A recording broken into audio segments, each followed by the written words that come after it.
Hello students, आज हम ninth में फिजिक्स का मोशन चैप्टर से लेक्चर 4 देखेंगे।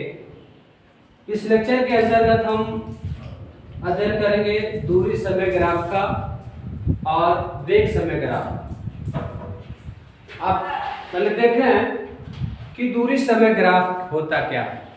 ग्राफ के विषय में आपको बताया गया था कि ग्राफ एक ऐसा टेक्नोलॉजी है जिसके सहायता से हम बहुत बड़े से बड़े कैलकुलेशन को एक छोटे से पेपर पर या पेपर हम उसको देख सकते हैं। तो दूरी समय ग्राफ कहते किसे हैं, इसे समझें। यहाँ देखिए विस्थापन और समय में खींचा गया ग्राफ है।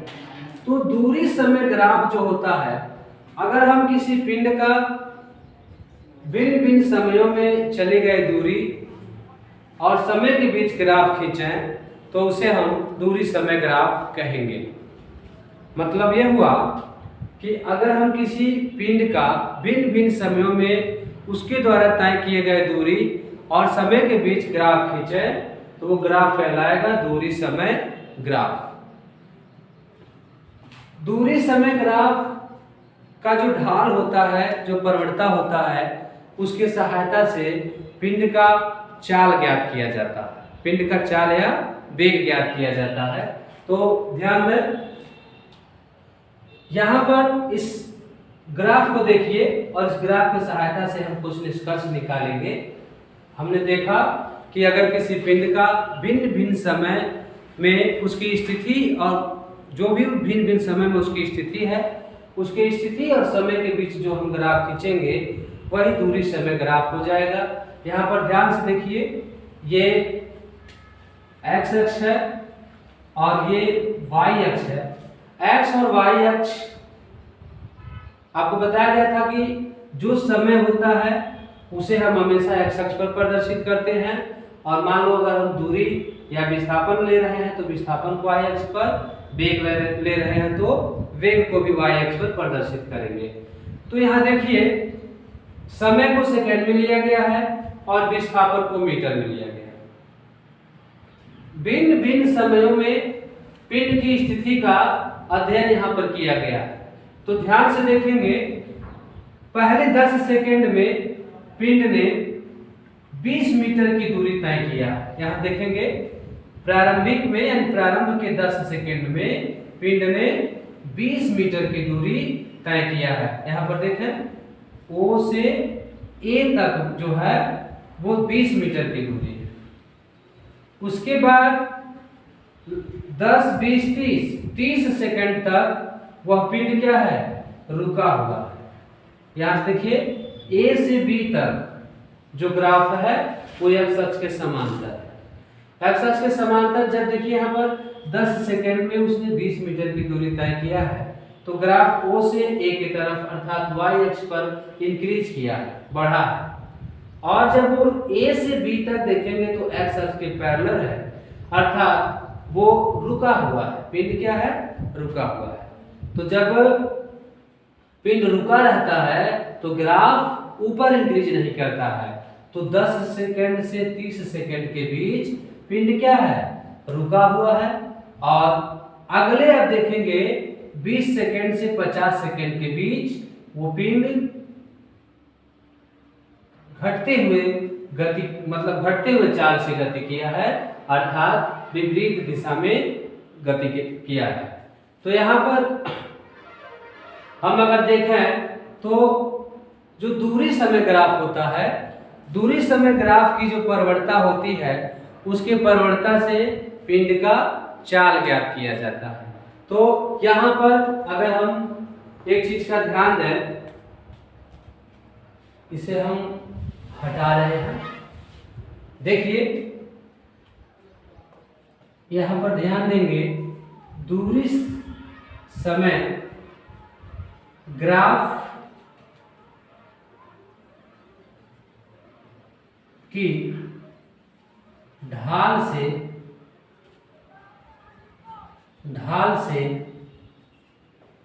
पिंड का वेग ज्ञात किया जाता है, ज्ञात किया जाता है। ध्यान देंगे इस बात का।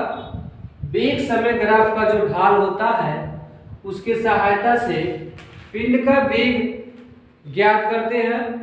तो हम जानते हैं कि जो वेग होता है वो विस्थापन बटे समय का अंतर होता है। तो यहां पर अगर देखें आप तो पहले 10 सेकंड के दौरान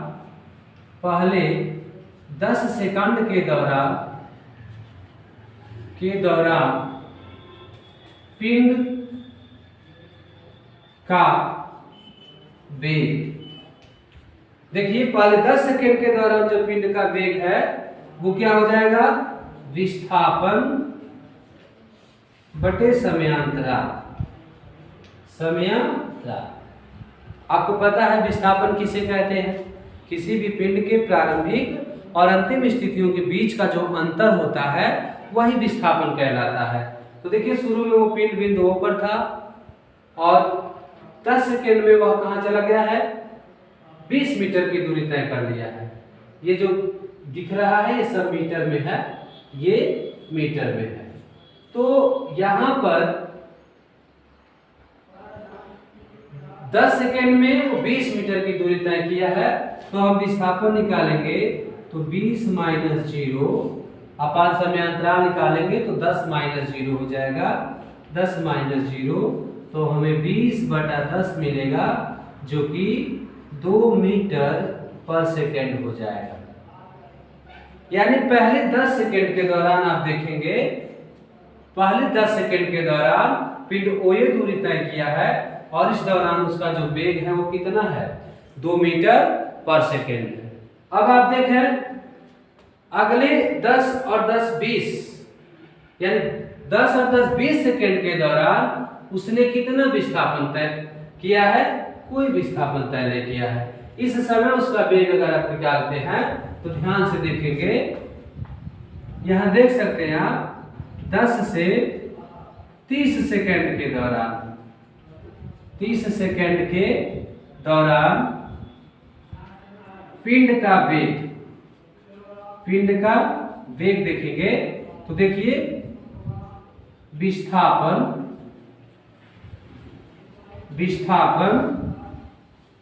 बटे समयांतराल। तो देखिए O से A तक पहुंचा है और यहाँ A से B तक पहुंचा है। तो A से B एक ही रेखा में है, इट मीन्स A का भी विस्थापन 20 मीटर और B का भी विस्थापन 20 मीटर। तो इस तरह से अगर हम देखें तो 20 माइनस 20 और बटे में होगा 30 माइनस 10। तो ध्यान से देखिए यहाँ 10 से 30 सेकंड के दौरान अर्थात अगले 20 सेकंड में उसने कितना विस्थापन किया, 0 बटा 20 बराबर 0। वेग कितना आ गया, 0 आ गया। इसका यह अर्थ है कि अगले 20 सेकंड के दौरान जो पिंड है वो क्या है, रुका हुआ है, उसने कोई विस्थापन तय नहीं किया। विस्थापन 0 होने का अर्थ यही होता है कि वो क्या है, रुका हुआ है। अब हम यहां पर देखेंगे कि B से C, ये पॉइंट C है, तो B से C के दौरान वो पिंड किस तरह का गति किया है। तो देखिए यहां पर ध्यान से देखेंगे 30 से 50 सेकंड के दौरान, 50 सेकंड के दौरान पिंड का वेग देखिए यहां पर फिर से हम लिखेंगे विस्थापन बटा समयांतराल या समय। तो देखिए विस्थापन हमको पता है, क्या करेंगे हम, देखिए इस जगह वो 20 है और यहाँ पर क्या है, 0 है, तो 0 माइनस 20 और 50 माइनस 30। अब हमें पता है अंतिम से प्रारंभिक को घटाया जाता है, तो पहले B पर था और फिर C पर पहुंच गया, तो C का पोजीशन जो है वो 0 है और B का पोजीशन 20 है। तो 0 में से 20 को घटा लेंगे तो हमें मिलेगा माइनस का 20/20 दिस इक्वल टू -1 मीटर पर सेकंड, -1 मीटर पर सेकंड। इसका क्या अर्थ? 3 चीजें हमारे सामने है। पहले 10 सेकंड के दौरान पिंड का वेग हमको मिला 2 मीटर पर सेकंड। अगले 20 सेकंड 10 से 30 मतलब अगले 20 सेकंड के दौरान जो पिंड का वेग है वो 0 है। इट मींस की देखिए पहले 10 सेकंड के दौरान वो बढ़ते हुए चाल से गति किया है। अगले 10 सेकंड अगले 20 सेकंड में वो रुका हुआ था और फिर अगले 20 सेकंड यानी 30 से 50 सेकंड के दौरान अगले 20 सेकंड में वो पिंड -1 किलोमीटर पर सेकंड की रफ्तार का अर्थ हुआ कि घटते हुए वेग से यानी मंदन के दौरान नेगेटिव वेलोसिटी कह सकते हैं। यहाँ पर नेगेटिव वेलोसिटी का मतलब घटते हुए वेग से वो गति किया। ठीक है, तो इस बात का ध्यान देंगे कि ये जो है दूरी समय ग्राफ है, इसमें पिंड असमान गति किया है। पहले कुछ समय में वो बढ़ते हुए गति से स्पीड से गति किया है, फिर कुछ समय तक वो रुका हुआ है और उसके बाद से उसकी स्पीड क्या हुई है? कम होती गई है। तो आप समझ सकते हैं कि कितने आसान तरीके से हम किसी पिंड के विषय में, किसी पिंड के गति के विषय में ये बता सकते हैं कि वह पिंड कितने समय में गति कर रहा है, कितने समय तक रुका हुआ है और जो कितने समय तक वह बढ़ते हुए चाल से गति कर रहा है, कितने समय तक वो रुका हुआ है और कितने समय तक वो घटते हुए चाल से गति कर रहा है। तो इस ग्राफ की सहायता से आप देख सकते हैं कि कितना इजी गोइंग हम कर सकते हैं। O से A के दौरान वह पिंड 2 मीटर पर सेकंड की रफ्तार से या 2 मीटर पर सेकंड के बढ़ते हुए रफ्तार से गति कर रहा था। A से B के दौरान वो रुका हुआ था और B से C के दौरान वो घटते हुए चाल से गति कर रहा था। तो आप समझ सकते हैं कि दूरी समय ग्राफ या जो ग्राफ है वो किस तरह हमारा हेल्प करता है पिंड की गति या किसी भी स्थिति को समझने के लिए। तो इसे ध्यान देंगे। हमारा दूसरा पॉइंट है वेग समय ग्राफ। देखेंगे वेग समय ग्राफ हमारा दूसरा पॉइंट है, तो इसे हम इरेज करते हैं।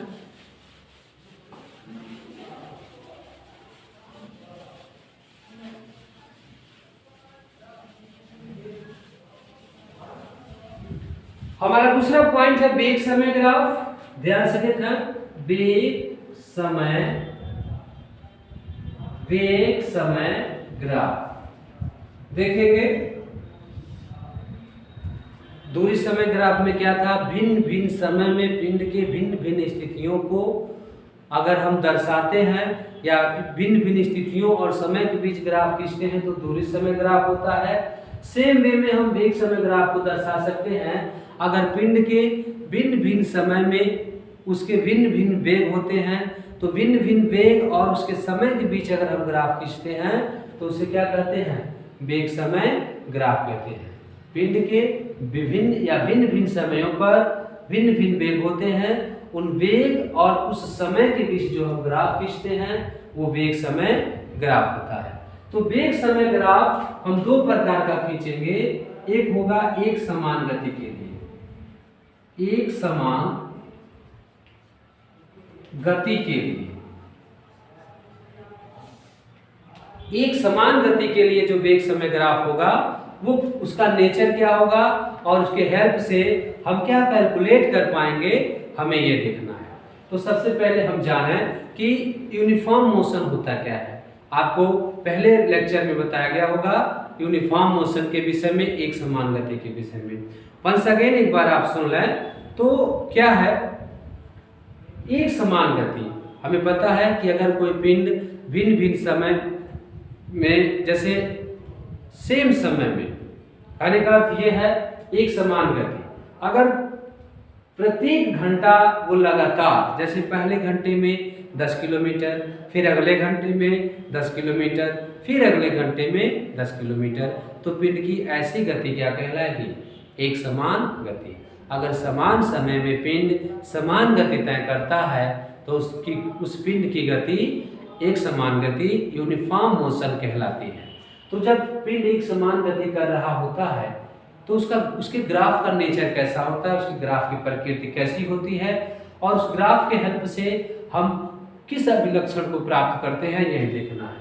तो देखिए ध्यान से, जब भी हम ग्राफ खींचते हैं, ग्राफ बनाते हैं, तो उसके लिए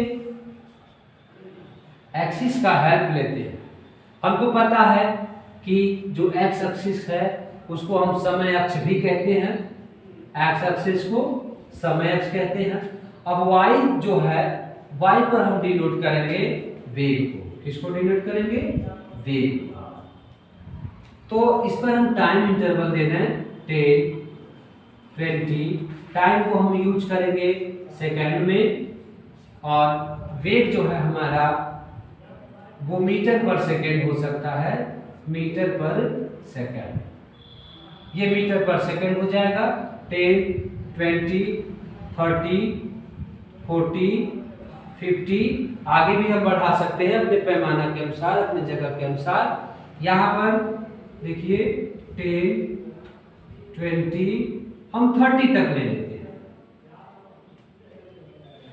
एक समान गति अगर कोई पिंड करता है तो उसके जो ग्राफ का जो नेचर होता है वो समय अक्ष, जिसको हम एक्स अक्ष कहते हैं, एक्स अक्ष के समांतर एक सरल रेखा होती है। अब वो कैसे होती है आप इसको देख लें। अगर कोई पिंड 10 सेकेंड में 30 मीटर पर सेकेंड की रफ्तार से गति कर रहा है, जैसे यहाँ समय है 10 सेकेंड तक वो 30 मीटर पर सेकेंड की रफ्तार से गति कर रहा है, अगले 10 सेकेंड भी उसी 30 मीटर पर सेकेंड की रफ्तार से गति कर रहा है, फिर अगले सेकेंड भी उसी 30 मीटर से, तो जो ग्राफ का नेचर आएगा वो इस तरह का आएगा। अब ये 10 सेकेंड में 30 और मान लीजिए 40 सेकेंड में भी 30, तो ये है एक समान गति के लिए ग्राफ। आप देख सकते हैं एक समान गति के लिए ग्राफ है जो कि समय अक्ष के सापेक्ष एक सरल रेखा है। ये जो लाइन आपको दिख रही है यही ग्राफ है, यही ग्राफ है। तो देखिए 10 सेकेंड तक उसने गति किया 30 मीटर पर सेकेंड की रफ्तार से, और 40 सेकेंड में भी या 40 सेकेंड तक भी उसने गति किया है 30 मीटर पर सेकेंड की रफ्तार से। तो यहाँ पर जो ग्राफ का नेचर है वो समय अक्ष के सापेक्ष एक सरल रेखा प्राप्त होता है। अब देखिए यहाँ हम लिख सकते हैं एक समान गति के लिए ग्राफ समय अक्ष के सापेक्ष, समय अक्ष जिसको हम क्या कहते हैं, एक्स अक्ष के समांतर एक सरल रेखा प्राप्त होती है, एक सरल रेखा प्राप्त होती है। ध्यान देंगे इस बात का, एक समान गति के लिए जो ग्राफ होता है वो समय अक्ष जिसको हम एक्स अक्ष कहते हैं उसके समांतर एक सरल रेखा प्राप्त होती है। अब इसकी ये जो सरल रेखा प्राप्त होती है तो हम एक समान गति के लिए जो ग्राफ होता है उससे क्या निकालते हैं, तो यहाँ पर इस बात को ध्यान देंगे। इस ग्राफ की सहायता से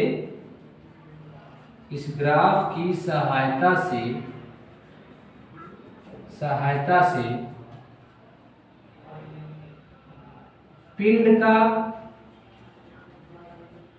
का विस्थापन ज्ञात किया जाता है, पिंड का विस्थापन ज्ञात किया जाता है।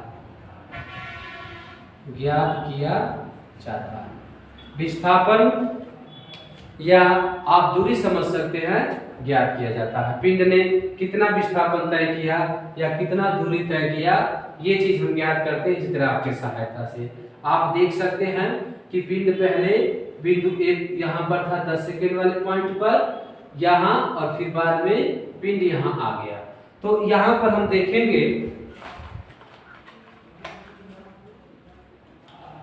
यहाँ पर देखिए, मान लीजिए कि हम इसका इस्तेमाल ना करके अगर कुछ इस तरह का इस्तेमाल करें।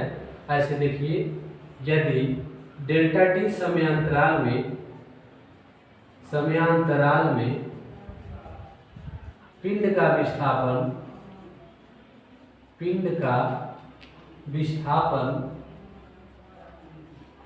डेल्टा एस हो तो अगर आप ध्यान से देखें तो डेल्टा टी समय अंतराल में अगर पिंड का विस्थापन डेल्टा एस हो तो आप देखें वेग बराबर क्या होता है? वेग बराबर होता है विस्थापन बटा समयांतराल। तो वेग को हम v से डिनोट करते हैं और विस्थापन को हम डेल्टा एस माने हैं और समयांतराल को क्या माने हैं? डेल्टा टी माने हैं। अब आप फिगर को ध्यान से देखिए, जो डेल्टा एस है वो क्या है? अगर आप देखेंगे तो डेल्टा एस यहाँ से यहाँ तक मिलेगा और समयांतराल यहाँ से यहाँ तक। तो यहाँ से देखिए delta S equal to v into आपको डेल्टा टी मिल जाएगा, क्योंकि यहाँ पर वेग है और यहाँ पर समय है और जो ये क्वांटिटी हमें दिख रही है वो विस्थापन की है, दूरी की है। तो यहाँ पर विस्थापन बराबर वेग गुणे समय। तो वेग को अगर आप ध्यान से देखें v इंटू डेल्टा टी के जगह पर इतना माइनस इतना कर सकते हैं।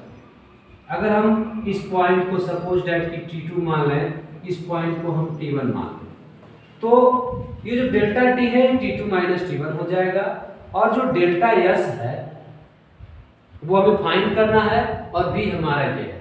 तो ध्यान से देखिए, इस पॉइंट को अगर हम a और b मान लें तो हमें डेल्टा एस के जगह पर मिलेगा v माइनस ए इंटू t2 माइनस t1। तो b माइनस ए को हम ba भी लिख सकते हैं, b माइनस ए को हम क्या लिख सकते हैं? ba into t2 minus t1। अगर आप देखें तो ba into t2 minus t1 क्या हो रहा है? सॉरी, ये वेग है तो यहाँ पर o दर्शा लीजिए, यहाँ पर a दर्शाया गया है o t1 t2, तो ये थोड़ा सा मिस हो रहा है। v के जगह पर हम a t1 दर्शाएंगे और डेल्टा टी के जगह पर हम चाहे तो t2 माइनस t1 दर्शाएंगे। यहाँ पर a t1 ये डिस्टेंस शो कर रहा है और t2 t1 ये डिस्टेंस शो कर रहा है। तो यहाँ पर जो फिगर आपको दिख रहा है a t1 into t2 minus t1, इसको आप लिख सकते हैं आयत AB t2 t1 का क्षेत्रफल। यानी इस ग्राफ की सहायता से जो पिंड का विस्थापन होता है वो इस ग्राफ के क्षेत्रफल के बराबर होता है, अर्थात इस आयत के क्षेत्रफल के बराबर होता है। तो ध्यान देंगे कि जो वेग समय ग्राफ होता है उसमें एक समान गति के लिए जो वेग समय ग्राफ होता है वो समय अक्ष के समांतर एक सरल रेखा प्राप्त होता है और इस ग्राफ की सहायता से हम पिंड का विस्थापन ज्ञात करते हैं और वो विस्थापन इस ग्राफ के क्षेत्रफल के बराबर होता है और निश्चित तौर पे यह ग्राफ आयत या वर्ग होगा। तो आयत होना चाहिए, आयत है तो आयत के क्षेत्रफल के बराबर होगा। अब जिस तरह का फिगर आपको दर्शाया गया है जिस t1 t2 ab और अंक अगर आप देख रहे हो, यहाँ पर हमने 10 को रिप्रेजेंट किया था, 20 10 और 20 30 40 50 और यहाँ पर 10 20 30 है।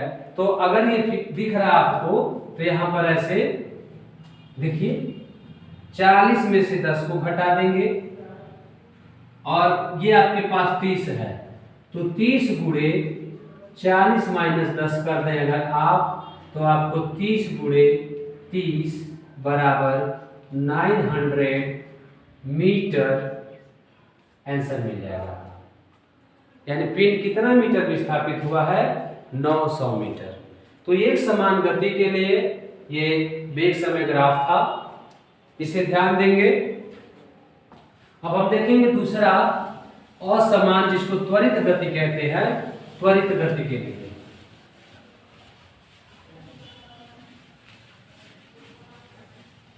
तो त्वरित गति के लिए जो वेग समय ग्राफ होता है हम उसको देखेंगे। सेकंड वाला जो है हमारा सेकंड है त्वरित गति के लिए। त्वरित गति के लिए वेग समय ग्राफ। हमने देखा जो एक समान गति के लिए तो वेग समय ग्राफ था, उस समय अक्ष के समांतर एक सरल रेखा था, और जो त्वरित गति होता है उसके लिए जो ग्राफ होता है वो एक्स अक्ष से किसी कोण पर झुकी हुई एक सरल रेखा होती है। त्वरित गति का मतलब निरंतर वो एक्सेलरेट कर रहा है। जैसे मान लीजिए पहले 10 सेकंड में 20 मीटर पर सेकंड की रफ्तार से, और अगले 20 सेकंड में मान लीजिए कि वो 40 या 30 मीटर पर सेकंड की रफ्तार से, अगले 30 सेकंड में हो सकता है 60 मीटर पर सेकंड की रफ्तार से। तो जो उसका स्पीड है आप देखिए निरंतर क्या हो रहा है, बढ़ रहा है। पहले 10 सेकंड तक वो 20 मीटर पर सेकंड की रफ्तार से गति किया, अगले 10 सेकंड तक 40 मीटर पर सेकंड की रफ्तार से गति किया, फिर अगले 10 सेकंड तक 60 मीटर पर सेकंड की रफ्तार से गति किया। तो इसमें क्या दिख रहा है, लगातार दिख रहा है कि पिंड बढ़ती हुई स्पीड से, बढ़ती हुई चाल से गति कर रहा है। तो इसी गति को हम क्या कहते हैं, त्वरित गति कहते हैं। तो जो त्वरित गति होता है उसके लिए जो ग्राफ होता है वो समय अक्ष से किसी कोण पर झुकी हुई एक सरल रेखा होती है, जिसको आप यहाँ पर देख सकते हैं। ये हमारा समय अक्ष है जिसको एक्स अक्ष कहते हैं, और ये हमारा वेलोसिटी अक्ष हो जाएगा जिसको वाई अक्ष कहते हैं।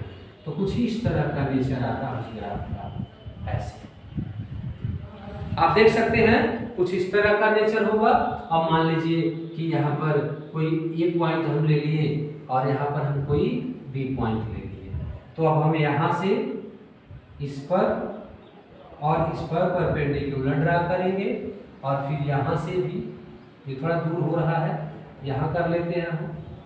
तो यहाँ से इस पर, इसको थोड़ा सा बढ़ा लेते हैं, और यहाँ से इस पर हम परपेंडिकुलर ड्रा करेंगे। तो देखिए, और ऐसे भी ड्रा कर लेंगे। तो ये जो लाइन हमको दिख रही है, ये लाइन देखिए समय अक्ष के साथ किसी कोण पर झुकी हुई एक रेखा है। तो ये जो एरिया आपको दिख रहा है,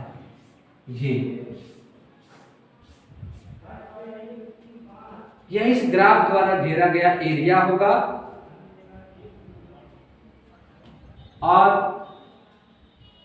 इसके भी सहायता से हम पिंड का विस्थापन ज्ञात करेंगे। जो त्वरित गति है उसके सहायता से भी पिंड का विस्थापन ज्ञात होता है, और इसके सहायता से पिंड का त्वरण भी ज्ञात होता है। तो दो चीजें हम त्वरित गति के लिए वेग समय ग्राफ से प्राप्त करते हैं। तो सबसे पहले है देखें, त्वरित गति के लिए वेग समय ग्राफ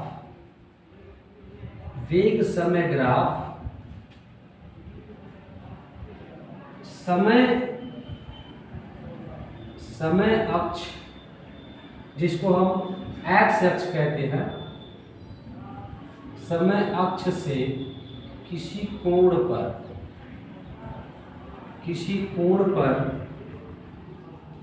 झुकी हुई एक सरल रेखा होती है,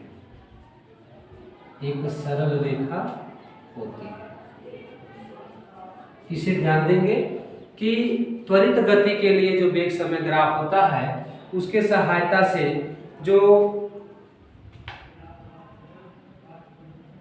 वेग समय ग्राफ होता है वो समय अक्ष के सापेक्ष किसी कोण पर झुकी हुई एक सरल रेखा होती है। और देखिए इसकी सहायता से, यह देखिए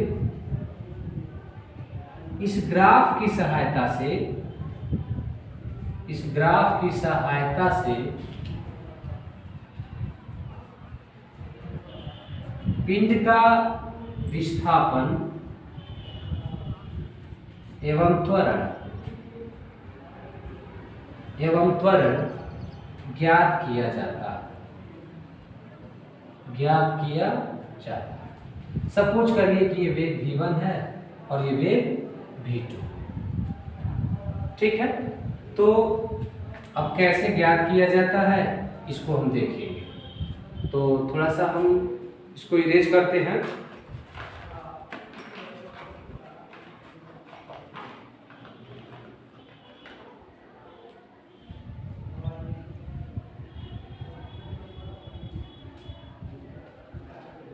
देखिए अब हम यहाँ पर इसको हटा देते हैं और यही हम देख लेते हैं इसको विस्थापन कैसे ज्ञात करते हैं। विस्थापन ज्ञात करना, तो यह मान लीजिए ए है, इसको बी मान लीजिए, इसको सी मान लीजिए, सारे ए भी दे दिया गया है, इसका कोई और नाम दे देते हैं ए डैश, इसको कर दीजिए बी डैश और ये हो जाएगा सी। तो ए डैश बी है, बी डैश है और सी है। तो जो पिंड का विस्थापन होता है, देखिए पिंड का विस्थापन हमने शुरू में देखा कि जो विस्थापन होता है वो इस ग्राफ के क्षेत्रफल के बराबर होता है। तो हमारे पास देखिए विस्थापन बराबर हो जाएगा त्रिभुज, देखिए त्रिभुज ए डैश बी डैश सी, ए डैश बी डैश सी का क्षेत्रफल प्लस आयत, आयत या आकृति लिख सकते हैं ए डैश, ऐसे लिखिए A B C A dash या ए डैश सी ए बी का क्षेत्रफल। जी, तो ध्यान से देखिए त्रिभुज का क्षेत्रफल होता है 1/2 बेस इंटू हाइट प्लस आयत का क्षेत्रफल होता है लंबाई गुणे चौड़ाई। ऐसे कुछ भी लिख सकते हैं आप, ये लंबाई है, ये भी लंबाई है, ये चौड़ाई है, ये भी चौड़ाई है, हम दोनों में से किसी एक का प्रयोग कर लेंगे। तो यहाँ पर देखिए अब हम वैल्यू फुट निकालेंगे ए डैश सी, क्या ये हमारा ए डैश सी है, इसमें से इसको घटाकर मिल जाएगा 1/2। यहाँ पर इसका मान हम लोगों ने कुछ लिखा नहीं है, तो हम ए डैश सी को ए डैश सी रहने दे सकते हैं और गुणे B C, B dash C में देखिए v2 माइनस v1 आएगा, हमारे पास v2 माइनस v1 आ जाएगा और प्लस में ये ए डैश सी इंटू ए डैश सी और सी भी यहाँ पर है। तो ये ए डैश सी को अगर हम टाइम से ध्यान दें तो यहाँ पर लिख सकते हैं t2 माइनस t1 और फिर यहाँ पर v2 माइनस v1 हो जाएगा और प्लस में ए डैश सी को हम पुनः लिख लेंगे t2 माइनस t1 और bc जो हमारा है वो हो जाएगा v1 माइनस 0। देखिए bc चाहे cb जो कुछ भी कहेंगे वो v1 माइनस 0 हो जाएगा। तो अगर ये सब कुछ हमको अंक में पता हो, तो अंक में पता रहेगा तो हम आसानी से इस पिंड का विस्थापन निकाल लेंगे। ध्यान दीजिए, अगर यहाँ पर हम कोई न्यूमेरिकल वैल्यू ले लें, यहाँ पर हम कोई न्यूमेरिकल वैल्यू ले लें, तो इजी गोइंग हम इस पिंड का विस्थापन ज्ञात कर सकते हैं। तो ये चीज ध्यान देंगे। और दूसरा है हमारा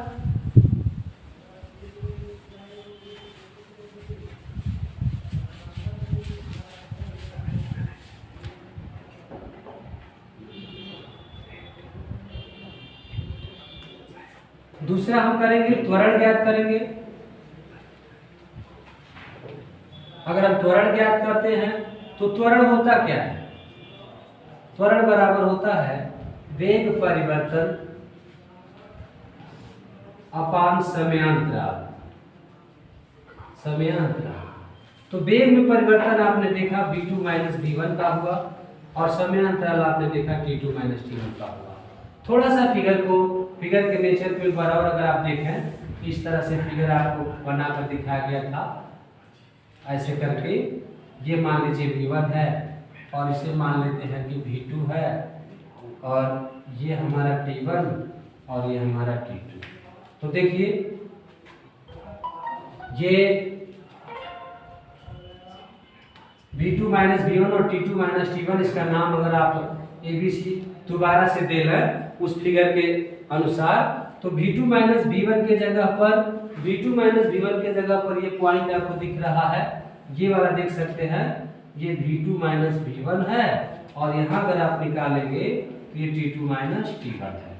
तो इसके जगह पर आप लिख सकते हैं BC और इसके जगह पर लिख सकते हैं AC। तो BC अपान AC को हम रेखा AB का ढाल कह सकते हैं। रेखा AB का ढाल का मतलब झुकाव होता है। तो इस तरह से हम वेग समय ग्राफ की सहायता से पिंड का देखा आपने, एक बार हमने विस्थापन प्राप्त किया और एक बार हमने त्वरण ज्ञात किया। तो इस तरह से ये मोशन का जो थ्योरी पार्ट है वो समाप्त होता है। अब हम अगले लेक्चर में इससे संबंधित न्यूमेरिकल्स देखेंगे। थैंक्स।